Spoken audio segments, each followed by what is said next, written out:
Hi, the SI meteorologist Paul Dorian here on Thursday, July 5th. Well, we have another group of sunspots known officially as AR 1515 that are of some interest because yesterday there were actually four different coronal mass ejections coming from this group of sunspots. And here we can see right now it's rotating around. It's in the last 24 or 48 hours or so, it's been directly facing the Earth. So any coronal mass ejections could in fact have an impact on the Earth's atmosphere. And in fact, July 4th, yesterday, there were about four different coronal mass ejections coming from this sunspot, and it appears as if the forecast models indicate that it could have reached the Earth's atmosphere by about tomorrow night, the early part of July 7, or the late part of July 6, tomorrow night, Friday night, early Saturday morning. So we'll continue to monitor this over the next 48 hours, but there very well could be some northern lights visible across the northern part of the U.S. later on tomorrow night into early Saturday morning.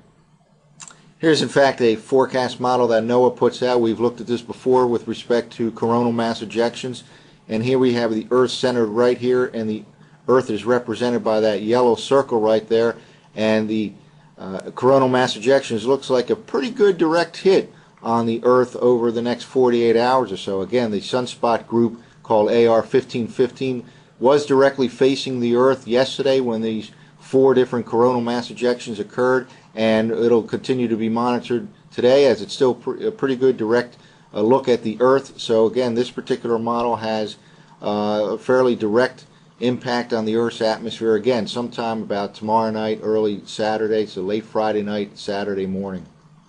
One final map I'd like to show. This is actually an extrapolation from some satellite measurements from one of the NOAA polar orbiters, the POSE satellite, NOAA 19 specifically.